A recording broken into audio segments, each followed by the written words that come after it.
Hello students, welcome to the class. I hope you all are fine.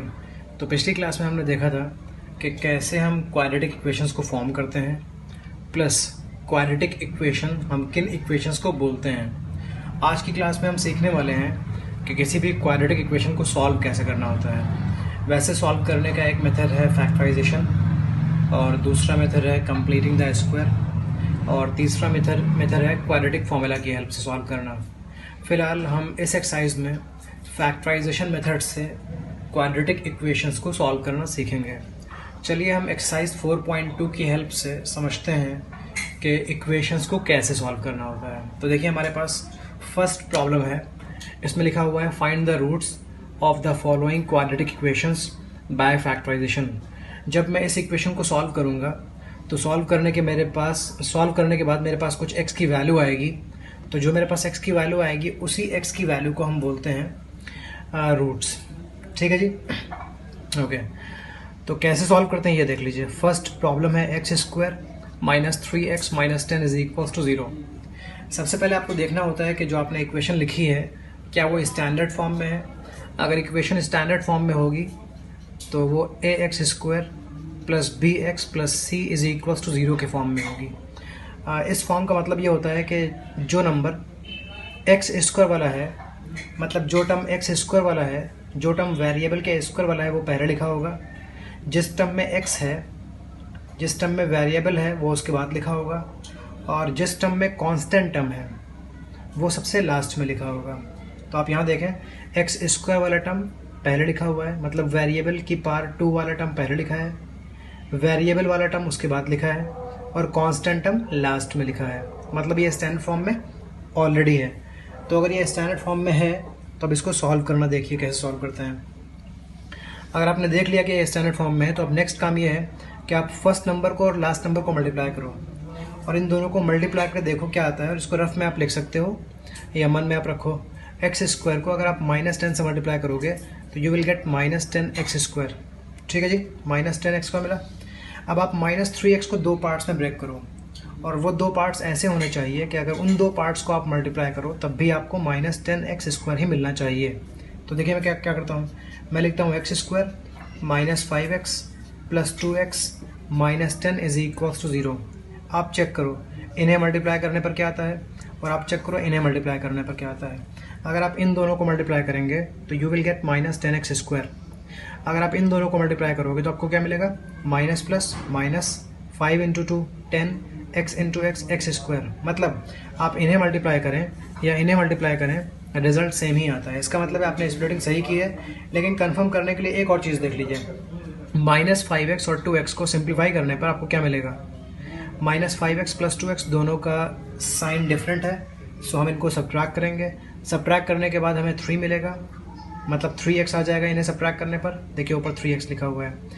5x bigger number है इसलिए इसका sign आएगा ऊपर -3x। तो आपने देखा, अगर आप इनको सिंप्लीफाई करोगे तो आपको -3x मिल जाता है। अगर आप इनको मल्टीप्लाई करोगे तो वही रिजल्ट आता है जो इनके मल्टीप्लिकेशन पर आता है। तो ये पहचान होती है कि आपने स्प्लिटिंग सही की है और इससे सही फैक्टराइजेशन हो रहा है। ओके, अब फर्स्ट और सेकंड टर्म में कॉमन ले लीजिए। तो ये नंबर भी, ये टर्म भी x से डिविजिबल है, ये टर्म भी x से डिविजिबल है, मतलब x कॉमन मिल गया आपको। यहाँ बचेगा x और यहाँ बचेगा 5, क्योंकि कॉमन लेने के बाद हम फर्स्ट टर्म को कॉमन से डिवाइड करते हैं, हमें x मिला। सेकेंड टर्म को जब x से डिवाइड करेंगे तो -5 मिलेगा। अब आते हैं थर्ड और फोर्थ टर्म में कुछ कॉमन लेते हैं। तो this term is divisible by 2, this term is divisible by 2, मतलब 2 can be taken as common. जब आप 2 कॉमन ले लेंगे तो यहाँ बचेगा x, और 5 को 2 से डिवाइड करने पर, 10 को 2 से डिवाइड करने पर 5 बचेगा, इज इक्वल्स टू 0। ठीक है जी। अब देखिए x-5 यहाँ भी है, x-5 यहाँ भी है। तो आप इन दोनों टर्म्स से x-5 कॉमन ले लीजिए। अगर आप x-5 कॉमन ले लोगे तो यहाँ से x-5 निकल चुका है तो बचा क्या, x बचा। यहाँ से x-5 निकल चुका है तो बचा क्या, +2 बचा, इज इक्वल्स टू 0। अब आप क्या करेंगे, x-5 इज इक्वल्स टू 0 लिख देंगे। ये 0 कैसे बना, ये जो x + 2 है ये राइट साइड में गया और 0 से डिवाइड हो गया। ये राइट साइड में गया, 0 से डिवाइड हो गया, तो 0/x+2 0 बन गया। दैट इज़ वाई हमको x-5 की वैल्यू 0 मिल गई। थोड़ा इसे सॉल्व करेंगे तो x की वैल्यू 5 मिल गई। ठीक है जी। आपने x+2 को भेज दिया था राइट साइड में तो ये 0 से डिवाइड होकर 0 बन गया था। लेकिन अगर आप x-5 को भेज देते राइट साइड में तब क्या होता, सपोज x-5 और x plus two is equals to 0 जब लिखा था तो आप इसको उधर भेजने के बजाय इसको भेज देते हैं। तो अगर इसको उधर भेज देते तो ये जाता 0 से डिवाइड होकर 0 बन जाता, तब x प्लस टू की वैल्यू 0 होती। अगर x प्लस टू की वैल्यू 0 है तो x की वैल्यू हो जाएगी -2। तो आप देख सकते हैं आपके पास दो सॉल्यूशंस आ चुके हैं। एक सॉल्यूशन है 5 और दूसरा सॉल्यूशन है -2। ठीक है जी, तो हम लिख देंगे हमें रूट्स मिल चुके हैं और एक रूट है 5 और दूसरा रूट है -2। ओके, चलिए अब क्वेश्चन नंबर 1 का सेकेंड पार्ट सॉल्व करते हैं। आपको थोड़ा बहुत समझ में आ गया होगा कि कैसे फैक्टराइजेशन मेथड से हम इक्वेशंस के रूट्स फाइंड कर लेते हैं। ओके, अब देखते हैं सेकेंड एग्जांपल देखते हैं। क्वेश्चन नंबर 1 का सेकेंड एग्जांपल देखते हैं, सेकेंड पार्ट देखते हैं। In second we have 2x² plus x minus 6 is equals to 0। सबसे पहले आप ये देखो क्या ये इक्वेशन स्टैंडर्ड फॉर्म में है। तो आप देखें x स्क्वायर वाला टर्म पहले लिखा हुआ है, x वाला टर्म उसके बाद लिखा है और कांस्टेंट टर्म लास्ट में लिखा हुआ है। तो हाँ, ये स्टैंडर्ड फॉर्म में है। ओके, अगर स्टैंडर्ड फॉर्म में इक्वेशन नहीं होती तो हमें इसको स्टैंडर्ड फॉर्म में कन्वर्ट करना पड़ता है। अब हम क्या करेंगे, हम देखेंगे कि फर्स्ट नंबर को और लास्ट नंबर को, मतलब फर्स्ट टर्म और लास्ट टर्म का प्रोडक्ट क्या है। तो प्लस माइनस माइनस हो जाएगा, 2 × 6 12 हो जाएगा और ये x² आ जाएगा। फर्स्ट और लास्ट टर्म को मल्टीप्लाई करने से -12 x² मिलेगा। अब आपको मिडिल टर्म की स्प्लिटिंग करनी है। मिडिल टर्म की स्प्लिटिंग ऐसी करनी है कि उन दो पार्ट्स का प्रोडक्ट भी -12 x² होना चाहिए। तो we will write +4x -3x -6 is equals to 0। आप चेक करो, अगर इन्हें मल्टीप्लाई करोगे और इन्हें मल्टीप्लाई करोगे तो रिजल्ट सेम ही आएगा। इन्हें मल्टीप्लाई करने पर आएगा +- 4 × 3 12 x × x x²। इन्हें मल्टीप्लाई करने पर भी यही आ रहा है, मतलब स्प्लिटिंग सही है। एक और चीज़ चेक कर लीजिए कि अगर आप इन्हें सिंप्लीफाई करते हो तो क्या आपको +x मिलता है। तो 4x में से 3x सब्ट्रैक्ट करेंगे तो आपको 1x मिलेगा और ये भी 1x लिखा हुआ है। 1x में 1 लिखना ज़रूरी नहीं होता है। अब आप फर्स्ट टर्म और सेकेंड टर्म में कॉमन ले लो, तो ये भी 2 से डिविजिबल है, ये भी 2 से डिविजिबल है, 2 common. This is also divisible by x, this is also divisible by x, hence x भी कॉमन में आ जाएगा। तो 2x कॉमन मिल गया है। अब अगर 2x² को आप 2x से डिवाइड करो, देखिए अगर 2x² को आप 2x से डिवाइड करो तो 2 कैंसिल हो जाएगा। x² को x से डिवाइड करने पर x बचेगा प्लस। अब आप 4x को डिवाइड कर लो 2x से तो आपको 2 मिलेगा। यहाँ कॉमन मिलेगा आपको, पहले जो माइनस कॉमन ले लीजिए, फिर आप देखें ये भी नंबर भी 3 से डिविजिबल है, ये नंबर भी 3 से डिविजिबल है, 3 कॉमन ले लीजिए। अब अगर आप -3x को इस -3 कॉमन से डिवाइड करेंगे तो -3 कैंसिल हो जाएंगे, सिर्फ x बचेगा।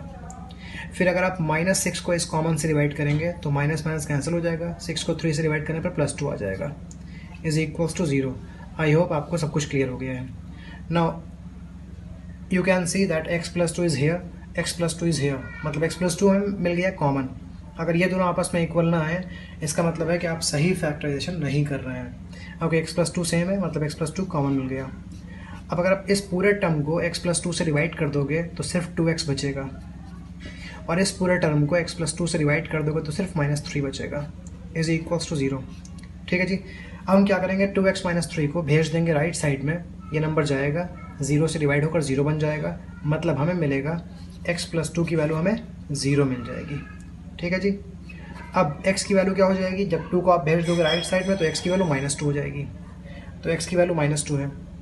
फिर जब x + 2 इंटू 2x - 3 की वैल्यू 0 लिखी हुई थी, यू कैन सी हियर, यहाँ देख लीजिए, तो हमने इस नंबर को भेज दिया था राइट साइड में। अगर हम इस नंबर को राइट साइड में ना भेजते, इसे भेज देते, तब क्या होता, ये नंबर उधर जाता और 0 से डिवाइड होकर 0 बन जाता। तब 2x - 3 की वैल्यू 0 होती, 2x की वैल्यू 3 होती और x की वैल्यू 3/2 होती। मतलब इस बार जो हमें रूट्स मिलेंगे वो मिलेगा -2 एंड 3/2, दीज आर रूट्स। ठीक है, याद रखिए -2 और 3/2 रूट्स हैं इस इक्वेशन के, 2x² + x - 6 के। ओके, शायद आपने एक और टर्म सुना होगा, ज़ीरोज़। तो रूट्स इक्वेशन के होते हैं और ज़ीरोज़ पॉलिनोमियल के होते हैं। अगर मैं इस इक्वेशन में ये 0 हटा लूँ, इक्वल हटा लूँ, अब ये क्वाड्रेटिक पॉलिनोमियल है, तो अब इन नंबर्स को रूट्स नहीं बोलेंगे, ज़ीरोज़ बोलेंगे। आई होप आपको समझ में आ गया है। जब मैं यहाँ इक्वल और 0 कर देता हूँ तब ये क्वाड्रेटिक इक्वेशन कहलाती है और इन नंबर्स को रूट्स बोलते हैं। जब मैं यहाँ से इक्वल और 0 हटा लेता हूँ, अब इसे बोलते हैं क्वाड्रेटिक पॉलिनोमियल और अब इन्हें बोलते हैं ज़ीरोज़। आई होप आपको सारी बात समझ में आ गई है। ठीक है जी, तो आपने क्वेश्चन नंबर 1 का फर्स्ट पार्ट भी कर लिया, सेकेंड पार्ट भी कर लिया, और आपको धीमे धीमे समझ में आने लगा होगा कि कैसे सॉल्व करते हैं किसी क्वाड्रेटिक इक्वेशन को फैक्टराइजेशन मेथड की हेल्प से। आप देखिए थर्ड प्रॉब्लम, इस एक्सरसाइज को करने के बाद में आपको पूरी तरह समझ में आ जाएगा। थर्ड एग्जाम्पल है √2x² + 7x + 5√2 is equals to 0। सबसे पहले you have to check whether this equation is in the standard form और नॉट। तो आप देखो x² वाला टर्म पहले लिखा है, उसके बाद x वाला टर्म लिखा है, फिर कांस्टेंट टर्म लिखा है, और फिर 0 लिखा है। तो x² वाला टर्म पहले, x वाला टर्म उसके बाद, कांस्टेंट लास्ट में, मतलब ये स्टैंडर्ड फॉर्म में ऑलरेडी है, आपको इसमें कोई चेंज करने की ज़रूरत नहीं है। ओके, आप क्या करना है, आप फर्स्ट और लास्ट नंबर को मल्टीप्लाई करना है, फर्स्ट और लास्ट टर्म को मल्टीप्लाई करना है। प्लस प्लस आपको मिलेगा प्लस, √2 इंटू √2 2 बन जाएगा, 2 को 5 से मल्टीप्लाई करेंगे 10 मिल जाएगा, और ये x², मतलब इन्हें मल्टीप्लाई करने पर आपको 10x² मिलेगा। अब 7x के 2 पार्ट्स कर दीजिए, ऐसे 2 पार्ट्स करिए कि उन्हें मल्टीप्लाई करने पर भी 10x² आ जाए। तो हम लिख सकते हैं 2x + 5x + 5√2 is equals to 0। मैंने इसे यहाँ कॉपी कर दिया है, मैंने 7x की जगह 2x + 5x लिखा हुआ है, बिकॉज 2x + 5x को अगर मैं वापस ऐड करूँगा तो मुझे 7x मिलेगा। मैंने इसे एज इट इज़ कॉपी कर दिया है। नाउ यू कैन सी, अगर आप इन दोनों नंबर्स को मल्टीप्लाई करो तब भी 10x² मिलता है, आप इन नंबर्स को मल्टीप्लाई करो तब भी 10x² मिलता है, मतलब स्प्लिटिंग सही है, हमें इसके आगे बढ़ना चाहिए। अब अगर मैं आपसे पूछूं कि इन दोनों में कॉमन क्या है, तो शायद आप बोलोगे सर सिर्फ x कॉमन है। ठीक है जी, आपको कुछ और कॉमन नहीं दिखेगा। तो इसके लिए याद रखिए कि जब भी आपको रूट वाले नंबर मिलते हैं तो इनके अंदर कॉमन कुछ और भी निकल सकता है, आपको इस 2 को ब्रेक कर देना चाहिए। तो आप क्या करो, √2x² लिखो और 2 की जगह लिख दीजिए √2 इंटू √2, बिकॉज √2 इंटू √2 2 ही होता है। क्लियर, √2 इंटू √2 2 ही होता है, √2 इंटू √2 2 होता है। x + 5x + 5√2 is equals to 0। अब आप इन 2 फर्स्ट टर्म्स में √2 कॉमन ले लीजिए। पहले तो आपको कॉमन नहीं दिख रहा होगा, लेकिन अभी देखिए √2 यहाँ भी है, √2 यहाँ भी है, सो √2 इज़ कॉमन। x यहाँ भी है, x यहाँ भी है, सो x कॉमन हो गया। आप √2x² को अगर इस कॉमन से डिवाइड करेंगे तो आपको x मिलेगा। अगर आप √2 इंटू √2x को √2x से डिवाइड करेंगे तो आपको √2 मिलेगा। ठीक है जी, कंफ्यूज हो रहे होंगे तो आप एक्चुअल में जाकर रफ में डिवाइड कर लीजिए, इसको डिवाइड करिए इससे, आप देखेंगे ये मिलेगा। यहाँ इन दोनों में कॉमन आपको 5 मिलेगा। जब आप फर्स्ट टर्म को 5 से डिवाइड कर देंगे तो आपको x मिलेगा, जब आप सेकंड टर्म को 5 से डिवाइड कर देंगे तो आपको √2 मिलेगा। हमने सही किया है गलत किया है इसकी पहचान ही होती है कि आप देखें यहाँ भी x + √2 है, यहाँ भी x + √2 है। अगर इन दोनों जगहों पर सेम नंबर मिल चुका है तो मतलब हम कॉमन ले सकते हैं x + √2 को, और इसका यही मतलब होता है कि हम सही कर रहे हैं। x + √2 into √2x + 5। इसके आगे हम किसी एक नंबर को उठाकर भेज देंगे राइट साइड में, वो 0 से डिवाइड होकर 0 बन जाएगा। तो अगर इस नंबर को उठाएं, भेज दें राइट साइड में, तो 0 से डिवाइड होकर वो 0 बन जाएगा, और फिर x + √2 की वैल्यू क्या बचेगी, 0 बचेगी। थोड़ा सॉल्व करने पर x की वैल्यू क्या आ जाएगी, -√2 आ जाएगी। ठीक है जी, ओके। तो पहली बार में तो मैंने इस नंबर को भेज दिया था राइट साइड में, ये गया 0 से डिवाइड हुआ और 0 बन गया, तब x + √2 की वैल्यू 0 हुई और x की वैल्यू -√2 हो गई। लेकिन हम ये भी कर सकते थे कि इस नंबर को भेज देते राइट साइड में, ये नंबर जाता इस 0 से डिवाइड होकर 0 बन जाता, तब √2x + 5 की वैल्यू 0 होती। तो दूसरी सिचुएशन ये भी हो सकती थी कि √2x + 5 की वैल्यू 0 बन जाती, मतलब √2x की वैल्यू -5 हो जाती, मतलब x की वैल्यू -5/√2 हो जाती। मतलब इस इक्वेशन के 2 रूट्स हैं, एक है -√2 और दूसरा है -5/√2। तो we have got the roots, first root is -√2 and the second root is -5/√2। याद रखिए कि ये जो रूट हैं ये 2 रूट्स हैं, and these are the roots of this equation. अगर आप इस इक्वल और 0 को हटा लोगे तो हम बोलेंगे these are the zeros of this polynomial, तब ये बन जाएगी क्वाड्रेटिक पॉलिनोमियल, और तब इन्हें रूट्स नहीं जीरोज बोलेंगे। आई होप आपको समझ में आ गया है कि कैसे हम सॉल्व करते हैं इक्वेशन को फैक्टराइजेशन मेथड से। ओके, तो फोर्थ पार्ट देखते हैं। फोर्थ पार्ट में लिखा हुआ है 2x² - x और +1/8 इज इक्वल्स टू 0 लिखा हुआ है। पहले देख लीजिए क्या ये इक्वेशन स्टैंडर्ड फॉर्म में है। x² वाला टर्म पहले लिखा है, x वाला टर्म उसके बाद लिखा है, कांस्टेंट टर्म लास्ट में लिखा है, तो यस ये स्टैंडर्ड फॉर्म में है। अब हमें इस इक्वेशन को सिंप्लीफाई कर लेना है, बिकॉज ये पार्ट फ्रैक्शन में है। तो सिंप्लीफाई करने के लिए आप 8 ले सकते हैं एलसीएम, बिकॉज इस नंबर का डिनोमिनेटर 8 है, इस नंबर का डिनोमिनेटर कुछ नहीं है तो 1 होगा, इस नंबर का डिनोमिनेटर कुछ नहीं दिख रहा है तो 1 है, तो 8 और 1 का एलसीएम हो जाएगा 8। ठीक है जी, यहाँ पर 1 है और यहाँ पर 1 है। अब 1 को किससे मल्टीप्लाई करने पर 8 आता है? 1 को 8 से मल्टीप्लाई करने पर 8 आता है, तो आप उस 8 से ऊपर मल्टीप्लाई कर दीजिए तो ये बन जाएगा 16x²। इस 1 को किससे मल्टीप्लाई करने पर ये एलसीएम मिला है 8, तो ऊपर आप 8 से मल्टीप्लाई कर दीजिए, 8 इंटू -x 8x हो जाएगा। 8 को किससे मल्टीप्लाई करने पर 8 आता है? 8 को 1 से मल्टीप्लाई करने पर 8 आता है, सो ऊपर 1 से मल्टीप्लाई कर देंगे, 1 इंटू 1 1 हो जाएगा। आई होप आप समझ गए हैं। ओके, अब आप 8 को भेज दीजिए राइट साइड में, 8 इंटू 0 0 बन जाएगा। ये हो गया 16x² minus 8x plus 1। Clear? ये इक्वेशन बन चुकी है, ये सिंपल भी हो चुकी है। अब इसको सॉल्व करने का टाइम आ गया है। हम क्या करते हैं, हम फर्स्ट टर्म को और लास्ट टर्म को मल्टीप्लाई करते हैं। अगर आप फर्स्ट टर्म को और लास्ट टर्म को मल्टीप्लाई करेंगे तो इन्हें मल्टीप्लाई करने पर आपको मिलेगा 16x²।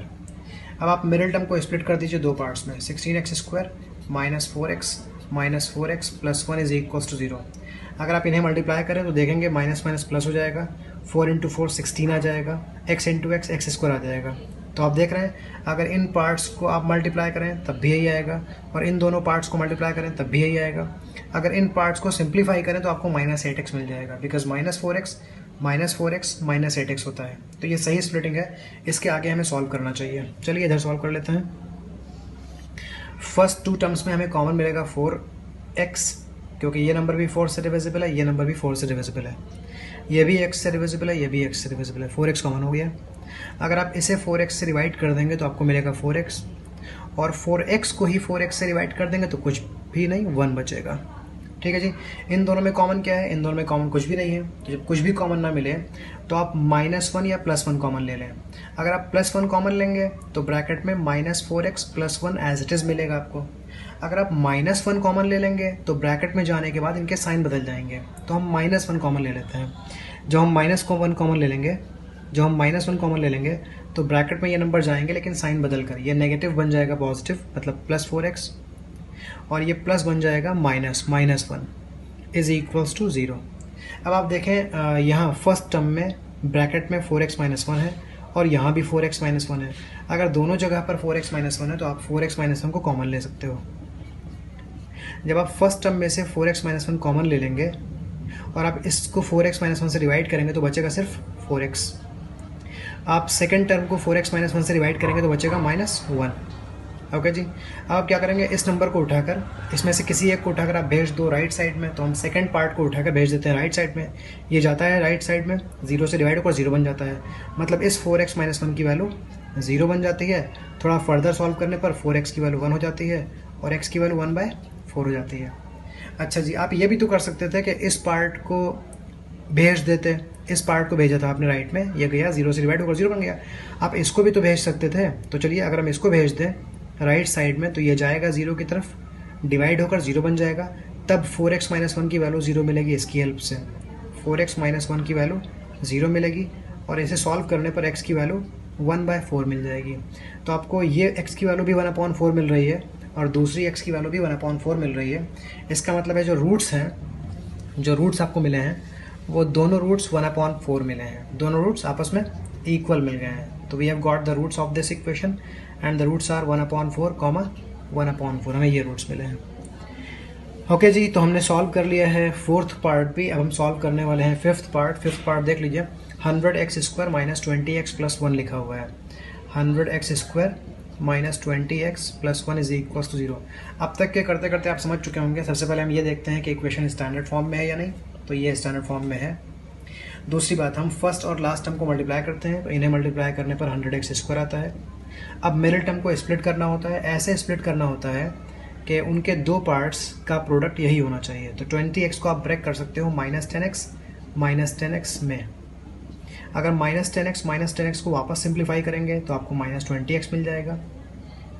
अगर आप इन्हें मल्टीप्लाई करेंगे तो माइनस प्लस 10 × 10 100 x × x² ये मिल जाएगा। ठीक है जी। अब इन दोनों में कॉमन ले लीजिए 10x, ये नंबर भी 10 से डिविजिबल है, वो नंबर भी 10 से डिविजिबल है, ये भी x से डिविजिबल है, ये भी x से डिविजिबल है, तो बचेगा 10x - 1। अगर आप इसको डिवाइड कर देंगे कॉमन से तो ये मिलेगा -10x को डिवाइड कर देंगे 10x से तो ये मिलेगा। इन दोनों में कॉमन कुछ नहीं मिला है, और मैंने आपको बताया था कि जब भी आपको दो नंबर्स के बीच में कॉमन ना मिले तो आप +1 कॉमन ले सकते हो या -1 कॉमन ले सकते हो। अगर +1 कॉमन लोगे तो ब्रैकेट में एज इट इज़ ये नंबर मिलेंगे, अगर आप -1 कॉमन लोगे तो ब्रैकेट में इनका साइन बदलने के बाद आपको मिलेगा। तो -1 कॉमन ले लेते हैं, उससे इनके साइन बदल जाएंगे, और साइन बदलने से फ़ायदा ये होगा कि जो इस ब्रैकेट में है वही इस ब्रैकेट में होगा, तब हम आगे इन दोनों को भी कॉमन ले सकते हैं। 10x - 1 कॉमन ले लिया।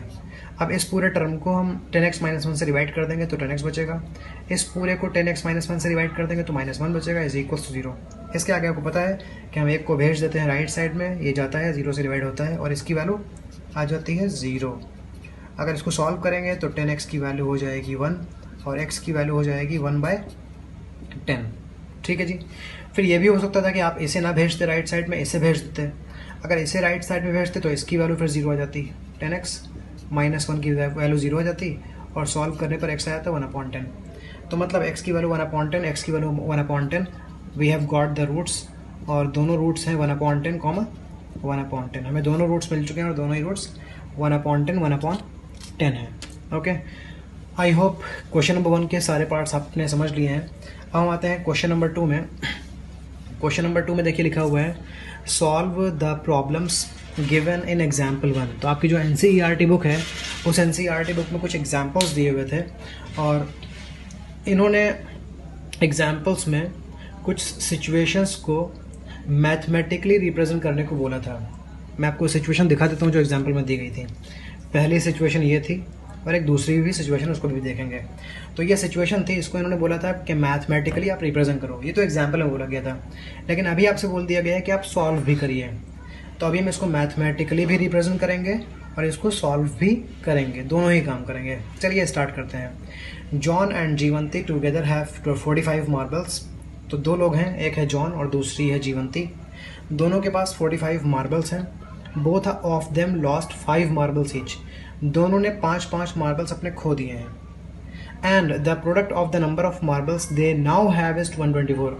5-5 मार्बल्स खोने के बाद जितने मार्बल्स उनके पास बचे हैं, अगर वो उन मार्बल के नंबर्स को मल्टीप्लाई करते हैं तो 124 आता है। तो आपको बताना है how many marbles they had to start with. तो कितने मार्बल्स उनके पास शुरुआत में थे। चलिए स्टार्ट करते हैं। हम मान लेते हैं जॉन के पास x मार्बल्स थे और जीवंती के पास 45 - x होंगे। वो इसलिए कि सोचिए, मैं और आप अपनी बात कर लेते हैं, यू एंड मी। ठीक है जी। मार्बल्स नहीं मान लेते हैं, हमारे पास कुछ अमाउंट है। हम मान लेते हैं हमारे पास कुछ डॉलर्स हैं। सपोज हम दोनों के पास मिलकर $45 हैं। तो अगर मेरे पास $10 होंगे तो आपके पास कितने होंगे? 35 होंगे ना। ये 35 कैसे मिला? मैंने 45 में से इस 10 को सब्ट्रैक्ट कर दिया है और तब मिला 35। मान लेते हैं मेरे पास और आपके पास मिलाकर $45 हैं।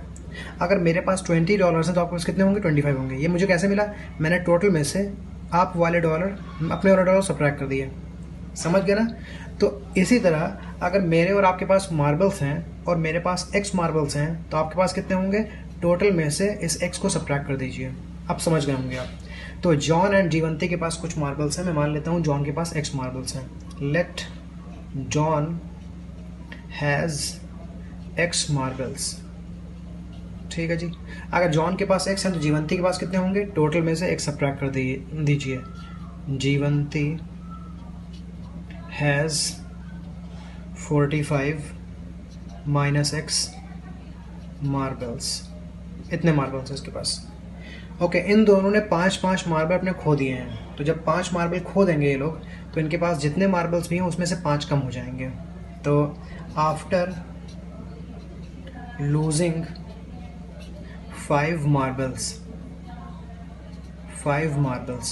5 मार्बल्स खोने के बाद में नंबर ऑफ मार्बल्स जॉन के पास अभी तो x थे, लेकिन 5 खोने के बाद x में से 5 कम हो जाएंगे।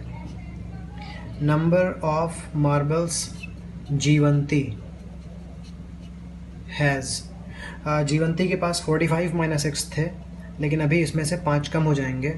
और इसे आप सिंप्लीफाई करोगे ना तो 45 - 5 हो जाएगा 40 - x। ये मार्बल्स बचेंगे। ठीक है जी। तो जॉन के पास अब जो मार्बल्स बचे हैं वो x - 5 हैं, और जीवंती के पास जो अब मार्बल्स हैं वो 40 - एक्स है। बोला गया है अब जो मार्बल्स हैं इनके पास, अगर आप इन्हें मल्टीप्लाई कर लो तो आपको मिलेगा 124। तो चलिए इनको मल्टीप्लाई करते हैं और 124 के इक्वेट करते हैं, बिकॉज इन दोनों का प्रोडक्ट 124 गिवन है। तो हम x माइनस 5 को और 40 माइनस एक्स को इक्वेट कर देते हैं 124 के, इन्हें मल्टीप्लाई करते हैं, इक्वेशन बनाते हैं, मतलब मैथमेटिकली हम दिखा देते हैं इसको। x into this 40x, x into x x square, minus 5 into 40 minus 200, minus 5 into this plus 5x is equals to 124। आप एक्स स्क्वायर को पहले लिखिए, बिकॉज स्टैंडर्ड फॉर्म में लिखने के लिए एक्स स्क्वायर पहले आना चाहिए, तो माइनस एक्स स्क्वायर को पहले लिख लेंगे। फिर 40x और 5x दोनों मिलकर बन जाएंगे 45x। ये माइनस 200 है, लेकिन जब 124 इसमें आकर मिलेगा, पहली बात तो 124 जब आएगा लेफ्ट साइड में तो नेगेटिव हो जाएगा, और अब ये दोनों मिलकर बन जाएंगे माइनस 324। ओके, ये हमने मैथमेटिकली सॉल्व कर दिया है इस सिचुएशन को, हमने इक्वेशन तो बना दी है। अब इस इक्वेशन को बनाने के बाद में हमें इसको सॉल्व भी करना है, तो चलिए सॉल्व करते हैं। इसको सॉल्व करने का मेथड तो हम देख ही चुके हैं, तो इस इक्वेशन को कॉपी कर लेते हैं ऊपर। सबसे पहले आपको देखना होता है क्या ये इक्वेशन स्टैंडर्ड फॉर्म में है, तो यस ये इक्वेशन स्टैंडर्ड फॉर्म में है। इसके बाद हमें फर्स्ट और लास्ट टर्म को मल्टीप्लाई करना होता है। तो आप देखें, अगर आप यहाँ फर्स्ट और लास्ट टर्म को मल्टीप्लाई करेंगे, फर्स्ट टर्म ये है और लास्ट टर्म ये है, तो माइनस माइनस आपको प्लस मिलेगा। एक्स स्क्वायर को 324 से मल्टीप्लाई करने पर 324 एक्स स्क्वायर मिलेगा। अब 45x के आपको दो पार्ट्स करने हैं ऐसे कि उनका प्रोडक्ट भी यही होना चाहिए। अब वो कन्फ्यूजन होगा कि इतनी टिपिकल प्रॉब्लम को करें कैसे, तो इसके लिए ट्रिक ये होती है कि आप इस नंबर का प्राइम फैक्टराइजेशन फाइंड कर लें। आप 324 का प्राइम फैक्टराइजेशन फाइंड कर लें। आप इसे 2 से डिवाइड करें तो आपको 162 मिलेगा, आप इसे 2 से करें तो 81 मिलेगा, 3 से डिवाइड करें 27 मिलेगा। याद रखिए आपको प्राइम नंबर से ही डिवाइड करना है। प्राइम नंबर वो नंबर होते हैं जो किसी से डिविजिबल नहीं होते हैं, वो सिर्फ 1 से डिविजिबल होते हैं और अपने आप से डिविजिबल होते हैं। फिर 3 से डिवाइड करें 9 मिलेगा, फिर 3 से डिवाइड करें 3 मिलेगा, फिर 3 से करें तो 1 मिलेगा। आपको यहाँ पर जितने भी फैक्टर्स आए हैं, इन फैक्टर्स को 2 ग्रुप में डिवाइड करना है, और वही 2 ग्रुप्स आपकी हेल्प करेंगे यहाँ तक पहुँचने में। तो हम ऐसा करते हैं कि इन शुरुआत के 4 नंबर्स को अलग कर देते हैं और इन 2 फैक्टर्स को अलग कर देते हैं।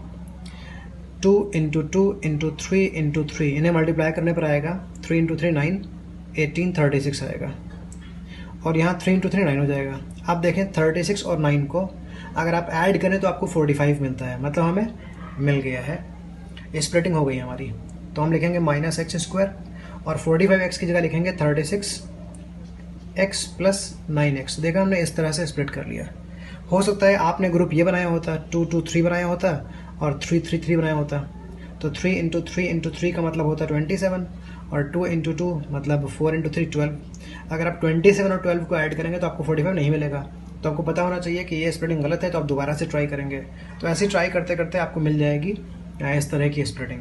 ओके, इनको मल्टीप्लाई करने पर क्या आएगा ये चेक करने की ज़रूरत नहीं है, बिकॉज इन सारे नंबर्स का प्रोडक्ट 3 to 4 ही आने वाला है, क्योंकि हमने 3 to 4 का प्राइम फैक्टराइजेशन किया है।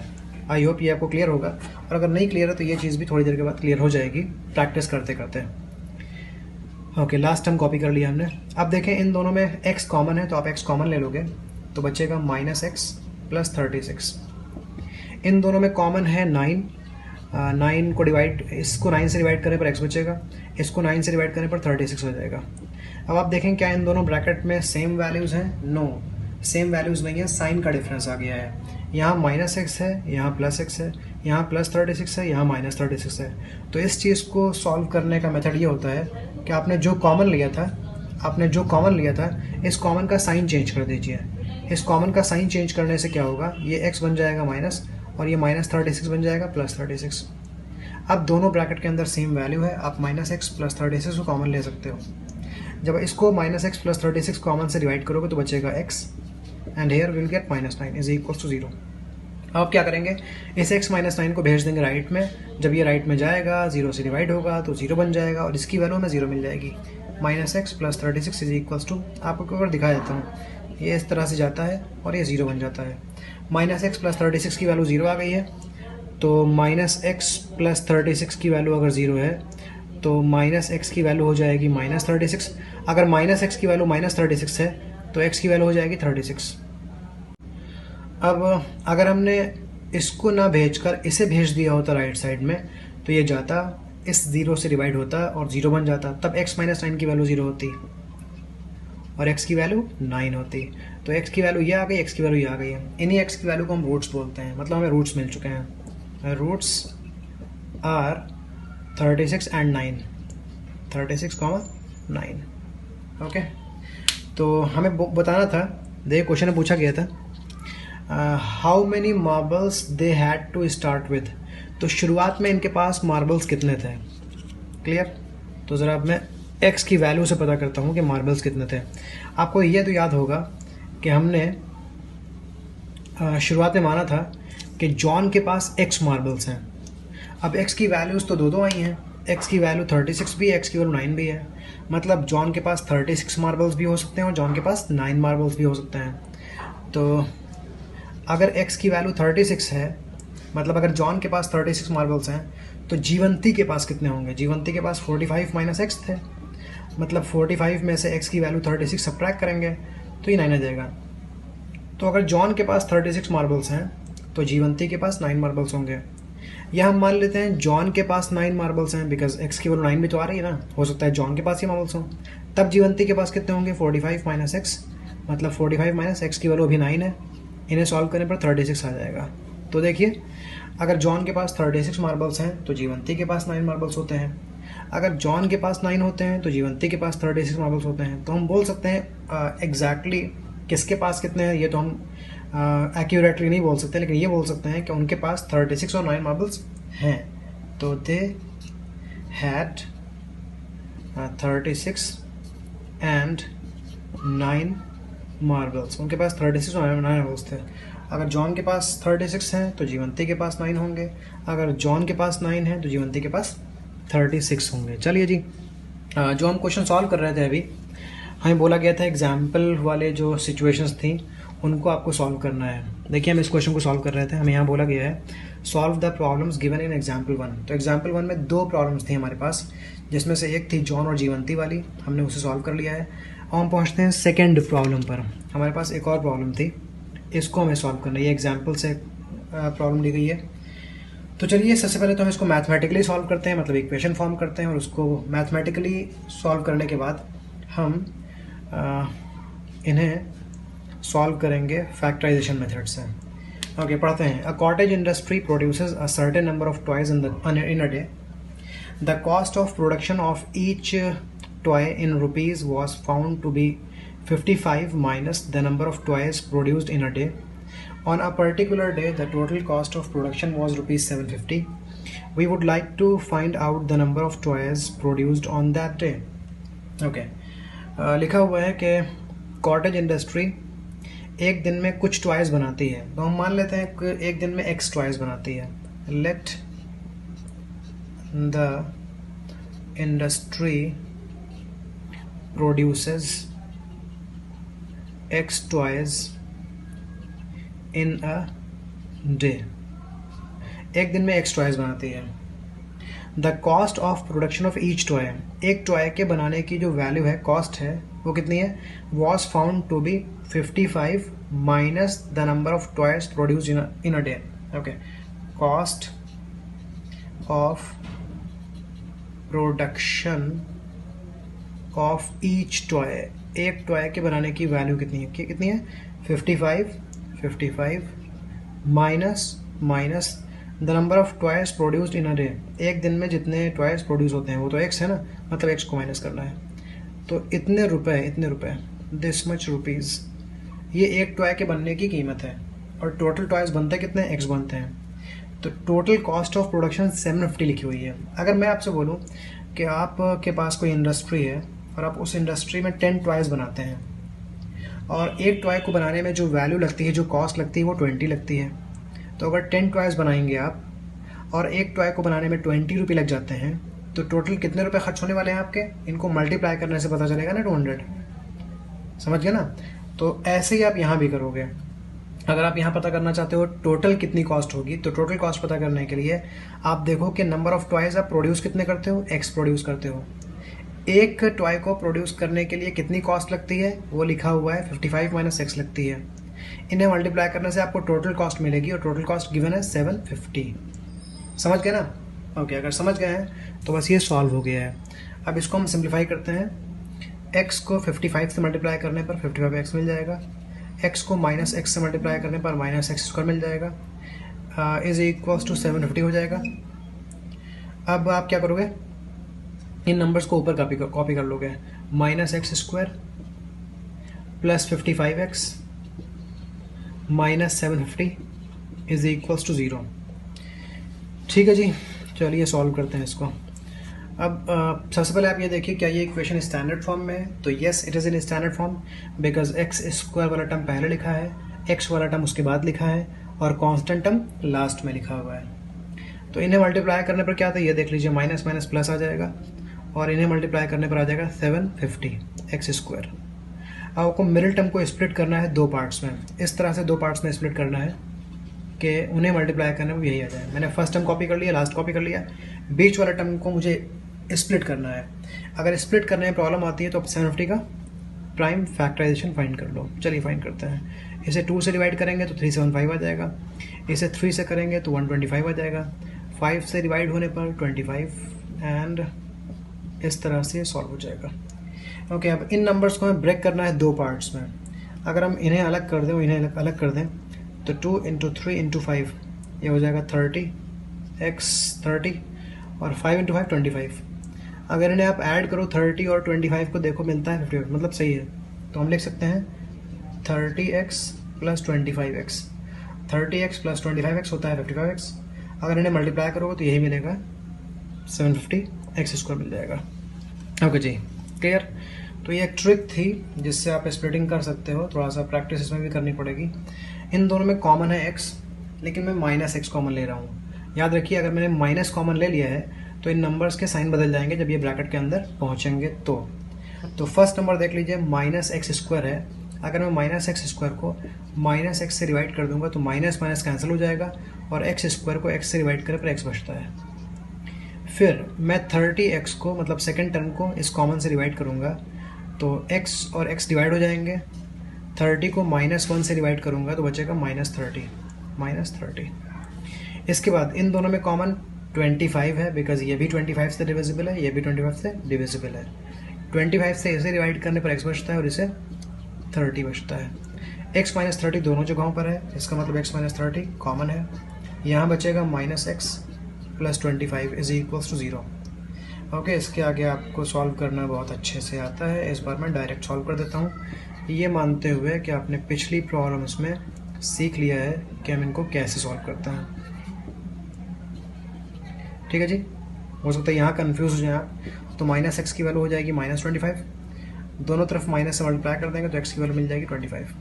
तो x की वैल्यू 30 आ गई है, x की वैल्यू 25 आ गई है। अब देखें आप कि आपको बताना था इस प्रॉब्लम में कि नंबर ऑफ ट्वाइस कितने प्रोड्यूस होते हैं। तो नंबर ऑफ ट्वाइस को आपने x माना था, सो x की दो वैल्यूज़ आ रही हैं। इसका मतलब ये है कि नंबर ऑफ ट्वाइस जो एक दिन में प्रोड्यूस होते हैं वो 30 भी हो सकते हैं और x भी हो सकते हैं।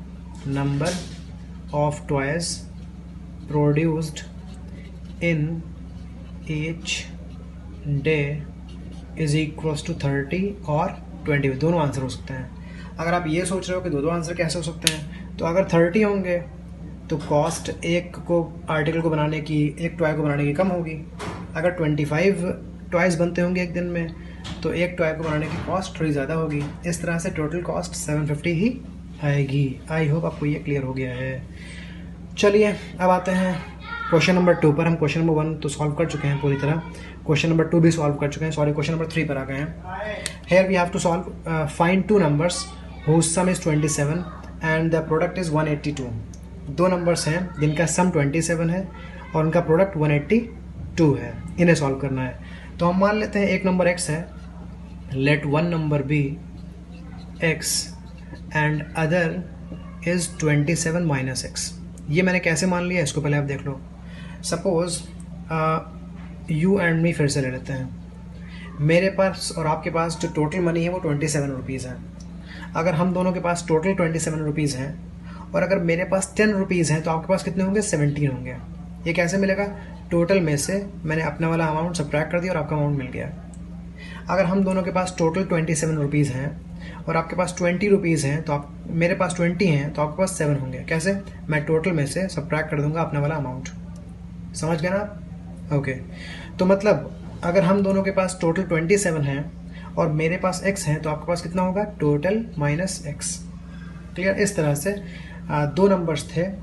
अगर एक नंबर x है तो नेक्स्ट नंबर पता करने का तरीका है कि आप टोटल में से जो दोनों नंबरों का सम है उस टोटल में से इस नंबर को सब्ट्रैक्ट कर लो, तो ये सेकंड नंबर आ जाएगा। लिखा हुआ है इन दोनों नंबर्स का प्रोडक्ट 182 है, मतलब x को और 27 माइनस एक्स को मल्टीप्लाई करने से 182 मिलता है। सिंप्लीफाई करते हैं, 27x minus x square minus 182 is equal to 0। मैंने इस 182 को भेज दिया लेफ्ट साइड में, तो इधर आकर ये नेगेटिव हो गया है। अब आप देखें जो इक्वेशन अभी लिखी हुई है, ये इक्वेशन स्टैंडर्ड फॉर्म में नहीं है, क्योंकि एक्स स्क्वायर वाला टर्म पहले नहीं लिखा हुआ है, बीच में लिखा हुआ है। तो पहले आप इसको पहले लिख लो, 27x अब लिखिए, और अब लिखिए माइनस 182 इज इक्वल टू 0। इन्हें मल्टीप्लाई करने पर आता है प्लस 182x स्क्वायर। अब इसको आप स्प्लिट कर लो दो पार्ट्स में। कैसे स्प्लिट करेंगे? अगर प्रॉब्लम होती है तो आप 182 का प्राइम फैक्टराइजेशन फाइंड कर लो। 182 को 2 से डिवाइड करो 91, 182 को 7 से करो 13 आ जाएगा, 13 को 1 से कर दो। ये नंबर्स हैं, इनको हम ब्रेक करते हैं। 7 और 2 को अलग कर देते हैं, 13 को अलग कर देते हैं। 7 इंटू 2 14 हो जाएगा, और ये 13 है। आप देखें 14 प्लस 13 27 होता है। ठीक है, तो आप 27 को ब्रेक करके लिखिए 14x plus 13x minus 182 is equals to 0। अब देखिए शुरुआत के दो टर्म्स में आपको मिल जाएगा कॉमन, माइनस एक्स कॉमन ले लीजिए तो ये बचेगा x माइनस 14। यहाँ आप 13 कॉमन ले लीजिए, बचेगा x minus 14 is equals to 0।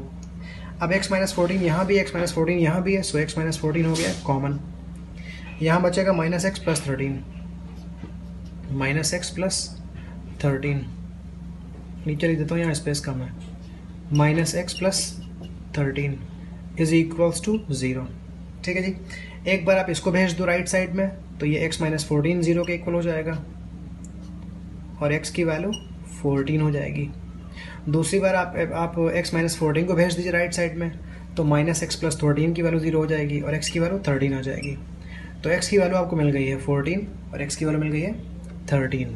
x की वैल्यू 14 भी है और x की वैल्यू 13 भी है। तो आप देखें, आपने नंबर्स को माना था x एंड 27 माइनस एक्स, आपने नंबर्स को माना था x एंड 27 माइनस एक्स। तो अगर x की वैल्यू को आप 13 मान लोगे तो 27 माइनस एक्स बन जाएगा 14। अगर आप x को 14 मान लोगे तो 27 माइनस एक्स बन जाएगा 13। मतलब नंबर्स आपके 13 और 14 ही रहेंगे, चाहे आप इस तरह से देखें चाहे आप इस तरह से देखें, आपको नंबर्स वही मिलने वाले हैं। तो आप लिख देना आगे कि जो आपके पास नंबर्स हैं वो नंबर्स 13 एंड 14 है, यही नंबर्स आपको मिल रहे हैं। आइए आपको ये क्लियर है? ओके, चलिए क्वेश्चन नंबर 4 स्टार्ट करते हैं। Find two consecutive positive integers sum of whose squares is 365।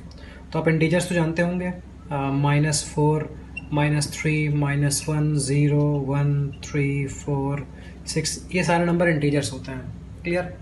Positive integers का मतलब ये है कि आप इन ऊपर के नंबर्स को हटा दीजिए, नेगेटिव्स को और 0 को हटा दीजिए, जो नंबर बचेंगे वो पॉजिटिव इंटीजर होंगे। 1 2 3 4 5 6 7 8, ये सब पॉजिटिव इंटीजर्स का एग्जाम्पल है। फिर कॉन्जिक्यूटिव पॉजिटिव इंटीजर्स का मतलब होता है ऐसे पॉजिटिव इंटीजर्स जो एक के बाद एक आते हों। फॉर एग्जांपल 1 और 2 अगर आप लिख दें तो ये इंटीजर्स भी हैं, ये पॉजिटिव भी हैं, ये कॉन्जिक्यूटिव भी हैं और ये दो नंबर भी हैं। अगर आप 6 और 7 लिख दें तो देखिए ये इंटीजर्स भी हैं, पॉजिटिव भी हैं, कॉन्जिक्यूटिव भी हैं, मतलब एक के बाद एक आते हैं, और ये दो कॉन्जिक्यूटिव इंटीजर्स भी हैं। ठीक है, तो जब भी आपको दो कॉन्जिक्यूटिव पॉजिटिव इंटीजर्स लेने होंगे तो आप हमेशा देखोगे कि इन नंबर्स में गैप 1 का रहता है। फॉर एग्जांपल फर्स्ट नंबर 1 है तो सेकंड नंबर 1 + 1 होगा, मतलब 2 होगा। अगर फर्स्ट नंबर 6 है तो सेकंड नंबर 6 + 1 मतलब 7 होगा। तो अगर हमको दो कॉन्जिक्यूटिव पॉजिटिव इंटीजर्स को अज्यूम करना रहेगा तो हम एक को मान लेंगे x और नेक्स्ट को मान लेंगे x + 1। तो let the two consecutive positive integers be x and x + 1। अब लिखा हुआ है कि सम ऑफ हुज स्क्वायर्स, अगर इनके स्क्वायर्स का आप सम करें तो 365 मिलेगा। यह है फर्स्ट नंबर और यह है सेकंड नंबर। अगर आप इनका स्क्वायर करें और उनका सम पता कर लें तो क्या मिलेगा, 365 मिलेगा। सिंप्लीफाई करते हैं, ये है एक्स स्क्वायर, एक्स प्लस 1 का होल स्क्वायर ओपन करेंगे तो पहले एक्स स्क्वायर आएगा, फिर 1 स्क्वायर मतलब 1 आ जाएगा, फिर इन दोनों को 2 से मल्टीप्लाई करेंगे तो 2x आ जाएगा, is equals to 365। X square plus x square हो जाता है 2x स्क्वायर, ये है plus 2x plus 1 minus 365 is equals to 0। 2x square plus 2x, इन्हें सब्ट्रैक्ट करने पर आ जाएगा माइनस 364 इज इक्वल्स टू 0। तो ये बन गई है इक्वेशन।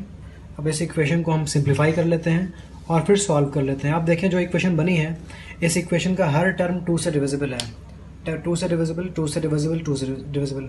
अगर आप इक्वेशन के हर टर्म को 2 से डिवाइड कर देंगे तो आपको सिंपल इक्वेशन मिल जाएगी। चलिए डिवाइड करते हैं। आप फर्स्ट टर्म को 2 से डिवाइड करो, आपको एक्स स्क्वायर मिलेगा। सेकंड टर्म को 2 से डिवाइड करो, आपको एक्स मिलेगा। थर्ड टर्म को 2 से डिवाइड करो, आपको माइनस 182 मिलेगा। अब हम इनको स्प्लिट करते हैं, तो स्प्लिट करने के लिए आपको इन दोनों नंबरों को मल्टीप्लाई करना होता है। मल्टीप्लाई करने पर आ जाएगा माइनस 182 एक्स स्क्वायर। स्प्लिट करने के लिए आप 182 के फैक्टर्स फाइंड कर लीजिए। 2 से डिवाइड करने पर 91 मिलेगा, 3 से डिवाइड करने पर 17 मिलेगा, और 7 से डिवाइड करने पर 13 मिलेगा, और 13 से डिवाइड करने पर 1 मिलेगा। अब आपको यहाँ पर 2 ग्रुप बनाने हैं, 7 और 2 का ग्रुप बना लेते हैं। 7 इंटू 2 14 हो जाएगा, और ये 13 है। 14 में से 13 सब्ट्रैक्ट करने पर 1 आता है, और यहाँ को 1x चाहिए भी, तो आप लिख देंगे x square plus 14x minus 13x minus 182 is equals to 0। अगर आप इन नंबर्स को मल्टीप्लाई करें फर्स्ट और लास्ट को, तो आपको मिलेगा माइनस 182 एक्स स्क्वायर। अगर आप इन दोनों नंबर्स को मल्टीप्लाई करें, मतलब प्लस 14x माइनस 13x को, तब भी आपको मल्टीप्लाई करने पर इतना ही मिलेगा। फिर अगर आप 14x में से 13x सब्ट्रैक्ट कर लेंगे तब आपको प्लस x मिलेगा। इसका मतलब ये है कि आपने स्प्लिटिंग सही की है। अब इसके आगे सॉल्व करना है हमें। ये 14 लिखा हुआ है, 14, इन दोनों में कॉमन x है, बचेगा x प्लस 14। इन दोनों में कॉमन माइनस 13 ले लेते हैं, इसे माइनस 13 से डिवाइड करिए, x बचेगा। इसे माइनस 13 से डिवाइड करिए, प्लस 14 बचेगा। अब x प्लस 14 दोनों जगहों पर लिखा हुआ है, अब x प्लस 14 को कॉमन ले लो, यहाँ बचेगा x और यहाँ बचेगा माइनस 13 इज इक्वल्स टू 0। अब x प्लस 14 को अगर हम 0 के इक्वेट करेंगे तो x की वैल्यू आ जाएगी माइनस 14। अगर x माइनस 13 को इसे 0 के इक्वेट करेंगे तो x की वैल्यू आ जाएगी 13। तो हमें x की 2 वैल्यूज़ मिलेंगी, एक वैल्यू है माइनस 14, दूसरी वैल्यू है 13। तो आपने इंटीजर्स को x और x प्लस 1 माना था, आपने इंटीजर्स को x और x प्लस 1 माना था। तो अगर हम x की वैल्यू माइनस 14 ले लें तो ये वैल्यू तो इम्पॉसिबल है, बिकॉज आप देखें आपको पॉजिटिव इंटीजर्स लेने थे और ये नेगेटिव इंटीजर है, तो x is equals to minus 14 is not possible. यहाँ पर तो लिख दीजिए पॉसिबल नहीं है। दूसरा x की वैल्यू 13 आई है, तो अगर x की वैल्यू 13 है देन जो नेक्स्ट नंबर था वो x प्लस 1 था। x प्लस 1 का मतलब 13 प्लस 1 मतलब 14 हो जाएगा। मतलब यही आंसर है, x है 13 और उसका नेक्स्ट नंबर है 14। तो मतलब 2 positive integers are 13 and 14। 2 consecutive भी ऐड कर लीजिए, 2 कॉन्जिक्यूटिव पॉजिटिव इंटीजर्स जो हैं वो 13 और 14 हैं। यही वो 2 नंबर्स हैं कि जब आप इनके स्क्वायर्स को ऐड करेंगे तो आपको 365 मिलेगा। आई होप आपको ये क्लियर हो गया है। चलिए अब करते हैं सेकेंड लास्ट प्रॉब्लम इस एक्सरसाइज की, और ये है question number 5। The altitude of a right angle triangle is 7 cm less than its base. If the hypotenuse is 13 cm, find the other two sides. पहले तो आप देख लीजिए कि राइट एंगल ट्रायंगल किसे बोलते हैं। ट्रायंगल तो आप जानते होंगे, कोई ऐसा क्लोज्ड फिगर जिसमें 3 साइड्स हो उसे हम ट्रायंगल बोलते हैं। फिर राइट एंगल ट्रायंगल उस ट्रायंगल को बोलते हैं जिसमें एक एंगल 90 हो। अगर ये एंगल 90 है तो हम इस ट्रायंगल को राइट एंगल ट्रायंगल बोलेंगे। फिर इस राइट एंगल ट्रायंगल में 90 के जस्ट ऑपोजिट जो साइड होता है उसे हम हाइपोटेन्यूज बोलते हैं। फिर इन दोनों में एक को बेस बोलते हैं और दूसरे को ऑल्टीट्यूड या परपेंडिकुलर बोलते हैं। क्लियर? ओके, तो इस क्वेश्चन में लिखा हुआ है कि हाइपोटेन्यूज की वैल्यू 13 है, मतलब आप यहाँ पर हाइपोटेन्यूज की जगह लिख सकते हो 13 centimetre. The altitude of right angle triangle, मतलब इसकी बात हो रही है, it is 7 centimetre less than it's base. ये बेस से 7 सेंटीमीटर कम है। तो ऐसा करते हैं, हम बेस को मान लेते हैं x, तो ये उससे 7 कम है, तो ये हो जाएगा x माइनस 7। समझ गए आप? ये राइट एंगल ट्रायंगल है बिकॉज इसमें ये एंगल 90 है। हाइपोटेन्यूज 90 के ऑपोजिट होता है, वो 13 गिवन है। अगर हम बेस को x मान लेते हैं तो ऑल्टीट्यूड गिवन है कि वो बेस से 7 कम है, मतलब x से 7 कम है, x माइनस 7 हो जाएगा। जो हमने माना वो यहाँ लिख देते हैं. Let the base of the right triangle be x centimetre. Okay, altitude क्योंकि उससे 7 कम है, सो ऑल्टीट्यूड हो जाएगा x माइनस 7 सेंटीमीटर. अब हो सकता है आपने पहले कभी पढ़ा हो पाइथागोरस थ्योरम. तो Pythagoras theorem right angle triangle में लगाई जाती है. पाइथागोरस थ्योरम लगाने का मतलब ये होता है कि राइट एंगल ट्रायंगल में जो हाइपोटेन्यूज का स्क्वायर होता है वो perpendicular square plus base square के इक्वल रहेगा. हाइपोटेन्यूज किसे बोलते हैं, फिर देखिए 90 के ऑपोजिट साइड को हम बोलते हैं हाइपोटेन्यूज. यहाँ हाइपोटेन्यूज 13 है. परपेंडिकुलर और बेस, इन दोनों में से किसी एक को परपेंडिकुलर किसी एक को बेस मानते हैं. ठीक है, कोई फिक्स नहीं होता है. अगर ये बेस है तो वो परपेंडिकुलर है, वो बेस है तो ये परपेंडिकुलर है. फिलहाल तो हमने इसको बेस माना है और इसे परपेंडिकुलर माना है. तो हम हाइपोटेन्यूज की जगह 13 लिख देंगे, 13 स्क्वायर. परपेंडिकुलर की जगह x माइनस 7 लिखेंगे, x माइनस 7 स्क्वायर. और प्लस बेस की जगह हम लिख देंगे x स्क्वायर. इसी को सॉल्व करने से हमें इक्वेशन मिल जाएगी. चलिए सॉल्व करते हैं इसको. तो जब आप 13 का स्क्वायर करोगे तो 169 मिलेगा. 13 स्क्वायर का मतलब 169 is equals to x minus 7 का होल स्क्वायर. पहले x स्क्वायर करेंगे, फिर प्लस 7 का स्क्वायर करेंगे, पहले x स्क्वायर करेंगे, फिर 7 स्क्वायर करेंगे, फिर इन दोनों को -2 से मल्टीप्लाई करेंगे तो -14x आ जाएगा. फिर ये प्लस x स्क्वायर लिख देंगे. x square plus x square हो जाएगा 2x स्क्वायर. ये है -14x और ये है +49. और इस 169 को ले आएंगे राइट साइड में तो ये हो जाएगा -169. इस तरफ बचेगा सिर्फ 0. ठीक है जी, आई होप आपको ये क्लियर है. आप लिखिए 2x स्क्वायर -14x और आप इन नंबर्स को सब्ट्रैक्ट कर लो तो बचेगा -120 इज इक्वल्स टू 0. ये इज इक्वल्स टू 0 इधर आ गया.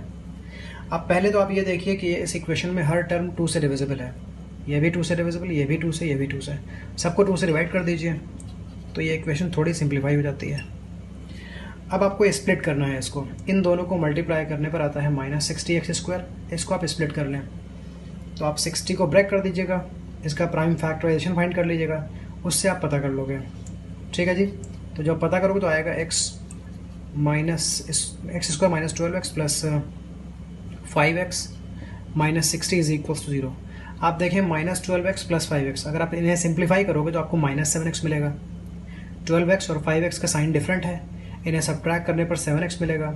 बिगर नंबर है -12 इसलिए यहाँ पर साइन भी माइनस आ गया. लेकिन जब आप इनको मल्टीप्लाई करोगे तो आएगा -60x स्क्वायर.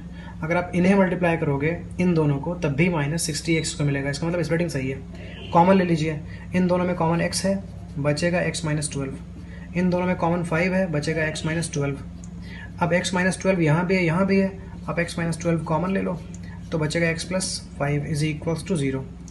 चलिए अब सॉल्व करते हैं और देखते हैं हमारे पास x की वैल्यू क्या आती है. याद रखिएगा हमने x माना है बेस को. यहाँ पर x -12, अगर आप x + 5 को भेज दें राइट में तो ये 0 से डिवाइड हो जाएगा और हमारे पास सिर्फ x -12 की वैल्यू 0 बचेगी, मतलब x की वैल्यू 12 आ जाएगी. हो सकता है आपने x -12 को भेज दिया होता राइट साइड में तो ये जाता 0 से डिवाइड होकर 0 बन जाता, तब x + 5 की वैल्यू 0 होती. अगर x + 5 की वैल्यू 0 है तो x की वैल्यू -5 आ गई. x बेस है तो बेस मतलब x -5, बेस की वैल्यू नेगेटिव, ये तो इम्पॉसिबल है. तो आप लिख दो x is equal to -5 is not possible. ये तो पॉसिबल है नहीं क्योंकि बेस नेगेटिव नहीं हो सकता है. बेस एक लेंथ है, ये 1 सेंटीमीटर होगी, 2 सेंटीमीटर होगी, कुछ तो वैल्यू होगी, वो वैल्यू पॉजिटिव में होगी, नेगेटिव नहीं हो सकती है. अब अगर नेगेटिव नहीं हो सकती है तो x की वैल्यू 12 होगी, मतलब बेस 12 होगा. ठीक है जी, यहाँ बेस होगा 12 सेंटीमीटर. अगर बेस 12 सेंटीमीटर है तो ऑल्टीट्यूड क्या होगा? ऑल्टीट्यूड x -7 है, x -7 है. आप x की वैल्यू पुट कर दो, x की वैल्यू ऊपर देख लीजिए 12 है, 12 - 7 मतलब ये हो जाएगा 5 सेंटीमीटर. तो आपसे क्वेश्चन में पूछा गया था find the other 2 sides. Other 2 sides का मतलब बेस बताइए, ऑल्टीट्यूड बताइए. तो बेस है 12 सेंटीमीटर, ऑल्टीट्यूड है 5 सेंटीमीटर और हाइपोटेन्यूज तो आपको पहले से ही मालूम है. आई होप आपको ये क्लियर हो गया है. चलिए अब सॉल्व करते हैं लास्ट प्रॉब्लम इस एक्सरसाइज की. ओके, लास्ट प्रॉब्लम में लिखा हुआ है a cottage industry produces a certain number of pottery articles in a day It was observed on a particular day that the cost of production of each article in rupees was 3 more than twice the number of articles produced on that day. If the total cost of the production on that day was rupee 90, find the number of articles produced and the cost of each article. Okay, तो हम ऐसा करते हैं कि number of articles को x मान लेते हैं. Let the number of articles produced in a day bx. तो एक दिन में कितने आर्टिकल्स बनते हैं? x आर्टिकल्स बनते हैं. अब देखिए लिखा हुआ है it was observed on a particular day that the cost of production of each article, एक आर्टिकल को बनने में जो कॉस्ट लगी वो लिखा हुआ है, was 3 more than twice the number of articles produced on that day. अगर आर्टिकल्स बने हैं x तो जो इस पर कॉस्ट लगी है वो कितनी है? It is 3 more than twice the number of articles. पता लिख देता हूँ मैं यहाँ पर, कॉस्ट पर आर्टिकल, एक आर्टिकल को बनाने में कितनी कॉस्ट बनी है, कितनी है? It is twice the number of article से 3 ज़्यादा. तो twice the number of article का मतलब होता है 2x. एक दिन में इतने आर्टिकल बनते हैं, इसका ट्वाइस कर देंगे तो 2x हो जाएगा. इससे भी 3 ज़्यादा, मतलब इसमें 3 ऐड कर दीजिए. इतने रुपए, एक आर्टिकल पर इतने रुपए खर्च हो रहे हैं. अब आप सोचिए कि अगर आप 10 आर्टिकल्स बनाते हो और एक आर्टिकल को बनाने में आप इसके डबल से 3 ज़्यादा, इसका डबल का मतलब 20 से 3 ज़्यादा मतलब 23. अगर आप बनाते हैं 10 आर्टिकल्स और एक आर्टिकल को बनाने में 23 रुपये खर्च हो जाते हैं, तो टोटल कितना हो जाएगा? टोटल कॉस्ट कितनी लगेगी? इन्हें मल्टीप्लाई करने से पता चलेगा, वो होगी 230. समझ गया ना? ओके, मतलब अगर हम नंबर ऑफ आर्टिकल्स को एक आर्टिकल की कॉस्ट से मल्टीप्लाई करते हैं तो टोटल कॉस्ट मिल जाती है. तो फिलहाल हमारे पास नंबर ऑफ आर्टिकल्स कितने हैं? x हैं. यहाँ पर x लिखिए. एक आर्टिकल की कॉस्ट कितनी है? वो है 2x + 3, तो आप यहाँ पर 2x + 3 लिखिए. और टोटल कॉस्ट कितनी है? टोटल कॉस्ट है 90, वो आप 90 लिखिए. 90 देखिए यहाँ पर गिवन थी, मैंने वही लिखा हुआ 90. क्लियर? ओके, इसी को सिंप्लीफाई करने से हमारे पास इक्वेशन आ जाएगी. ओके, इन्हें मल्टीप्लाई करने पर मिलेगा आपको 2x², दिस इंटू दिस मिल जाएगा आपको 3x, और ये 90 अगर आप ले आएंगे लेफ्ट साइड में तो ये हो जाएगा -90 = 0. अब हम इस इक्वेशन को सॉल्व करते हैं. तो आप देखिए, पहले तो ये देखिए कि क्या ये इक्वेशन स्टैंडर्ड फॉर्म में है. x² वाला टर्म पहले है, x वाला टर्म उसके बाद में है, कांस्टेंट टर्म लास्ट में है, मतलब ये स्टैंडर्ड फॉर्म में है. अब फर्स्ट और लास्ट को अगर मल्टीप्लाई करेंगे, फर्स्ट और लास्ट टर्म को मल्टीप्लाई करेंगे तो प्लस माइनस माइनस हो जाएगा. 2 × 90 180 हो जाएगा, और ये x² हो जाएगा. क्लियर? अब 3x को 2 पार्ट्स में स्प्लिट करना है और देखते हैं कैसे स्प्लिट करेंगे. तो अगर स्प्लिट में कंफ्यूज हो रहे हो तो आप 180 का प्राइम फैक्टराइजेशन पता कर लीजिए. 180 का प्राइम फैक्टराइजेशन होगा, ये तो आपको करना आता होगा. ठीक है जी. ओके, यहाँ पर 2 ग्रुप बनाएंगे और 2 ग्रुप बनाने से आपको ये स्प्लिटिंग मिल जाएगी. तो ऐसा करते हैं हम लोग, इन तीनों को अलग कर देते हैं और इन दोनों को अलग कर देते हैं. 2 × 2 × 3 ये 12 हो जाएगा. 3 × 5 15 हो जाएगा. 15 में से 12 सब्ट्रैक्ट करने से 3 मिल जाता है. बस हो गया काम. 2x² + 15x - 12x - 90 = 0. ठीक है जी. अब आप इनको मल्टीप्लाई करेंगे या इनको मल्टीप्लाई करेंगे, दोनों को मल्टीप्लाई करने से आपको -180x² मिलेगा. अगर आप इनको सिंप्लीफाई कर लेंगे, 15x में से 12x सब्ट्रैक्ट करेंगे तो आपको यही मिलेगा जो ऊपर 3x लिखा हुआ है. ओके, चलिए इन दोनों में कॉमन देखते हैं क्या है. इन दोनों में कॉमन x है. जब आप इसको x से डिवाइड करोगे तो 2x बचेगा. जब आप इसको x से डिवाइड करोगे तो +15 मिलेगा. इसमें माइनस कॉमन ले लीजिए पहले तो, बिकॉज दोनों के पास माइनस है. फिर आप देखें ये भी 6 से डिविजिबल है, ये भी 6 से डिविजिबल है. 6 कॉमन ले लीजिए. जब आप इसको 6 से डिवाइड करोगे, माइनस से डिवाइड करोगे तो ये 2 बचेगा और x बचेगा, और यहाँ +15 आ जाएगा डिवाइड होने पर. ओके, 2x + 15 दोनों जगहों पर है, तो 2x + 15 हो गया कॉमन. बचा हमारे पास x - 6 = 0. इन्हें सिंप्लीफाई करना आपको अब आता ही होगा. तो x की वैल्यू आ जाएगी -15/2 और x की वैल्यू आ जाएगी 6. ओके जी. अब देखिए x का मतलब क्या था. x का मतलब था the number of articles produced in a day. तो एक दिन में जो आर्टिकल्स बनेंगे वो नेगेटिव तो नहीं हो सकते हैं, वो फ्रैक्शन में तो नहीं हो सकते हैं, क्योंकि number of articles whole number में रहते हैं. भाई अगर आपकी इंडस्ट्री हो तो आप उस इंडस्ट्री में कितने आर्टिकल्स बनाओगे? 2 आर्टिकल्स बनाओगे, 5 आर्टिकल्स बनाओगे, 10 बनाओगे. -10 या -5 तो नहीं बनाओगे, या 2.5 तो नहीं बनाओगे. तो आपके जो नंबर ऑफ आर्टिकल्स होते हैं वो फ्रैक्शन में नहीं होते हैं, डेसिमल में नहीं होते हैं, वो नेगेटिव भी नहीं होते हैं। इसका मतलब है नंबर ऑफ आर्टिकल्स ये नहीं हो सकता है। तो आप यहाँ लिख दो this is not possible, this is not possible. Possible ये है मतलब x की वैल्यू 6 होगी। x की वैल्यू 6 होने का मतलब ये है कि जो नंबर ऑफ आर्टिकल हैं एक दिन में जो आर्टिकल बनते हैं वो कितने हैं, वो है 6। तो number of article produced in one day is 6। अब बताना है कॉस्ट ऑफ ईच आर्टिकल।